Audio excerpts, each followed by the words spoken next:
Hello, everyone. This is Robert from Book of Mormon Editions, where we discuss printings, publications, and various editions of the Book of Mormon. I was referred to review this next volume of the Book of Mormon, and I'm glad I did, as this has turned out to be quite an interesting book. This is the Book of Mormon Young Readers Edition. So where do I begin? The inside or the outside? You'll want to stay to see the review of both, as both the text and the cover have some interesting characteristics you don't want to miss. So this volume is a print on demand from Amazon, and I can't seem to find a copyright date, but I do know it is current.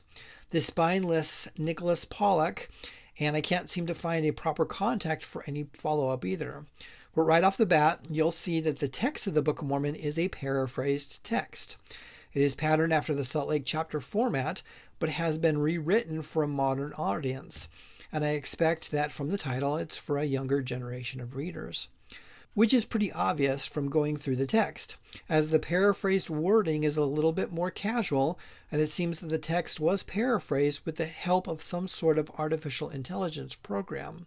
For example, the first Nephi section is in first-person formatting, which is normal and proper.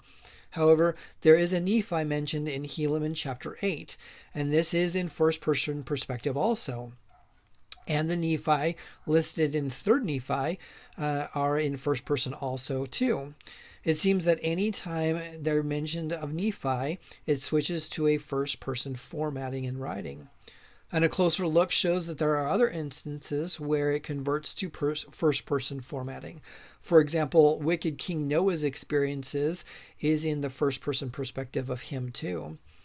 Then, in the Book of Ether, when there's a switch in commentaries between the writings of the Jaredites and Moroni, it seems that both are in third person, but then there's another separate narrator voice giving alternative insight.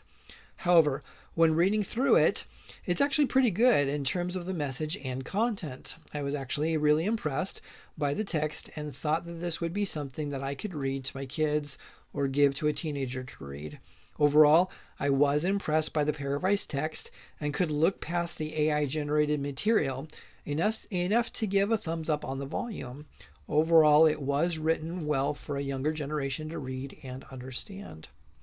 I was also intrigued by the cover, and you'll see why, as this cover is in an artistic rendering centered around a young man holding what appears to be a Book of Mormon. In another hand, he's holding a torch, but the illumination comes from the book itself. In the forefront is a number of individuals coming out of a cave into the light with what looks to be an LDS temple in the background. You'll also see that this title was AI generated also, and you'll see that there is a doorknob near the title, which is very similar to the Book of Mormon Broadway musical image. It's also interesting to point out that the title on the book itself that the young man's holding is fuzzed out, and it's current characteristics of AI-generated software not to have much text in an image. So I tried to do the same on an AI art program. I asked the software to draw a young man in a white shirt holding a Book of Mormon in one hand and a torch in another, with people around him and a temple in the background. And the results were a bit of a comedy. Instead of the cover, I got a young man holding a book in one hand and a torch in another, and the book often floating in mid-air in front of him. And I don't think my AI program knows what an LDS temple looks like. It's more of a cross-laden cathedral than anything recognized as a church temple. And sometimes the floating book had its own hand, which made me ask who's really holding it.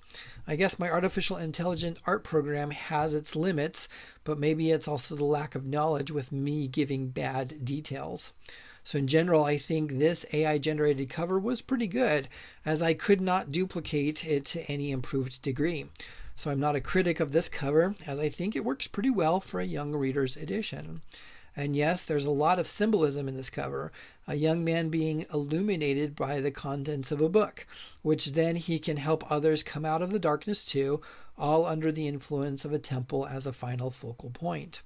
So all in all, I was impressed with this young reader's edition of the Book of Mormon, even if it was AI generated. As mentioned, this can be found as a print on demand in Amazon, and I think it could serve a good purpose for young readers or those who want an alternative reading for the Book of Mormon. So thanks to those who referred this, and thanks everyone for watching this review. As always, if you have a special or unique copy of the Book of Mormon that you'd like reviewed here, please contact me at bomeditions@gmail.com. Best wishes until next time.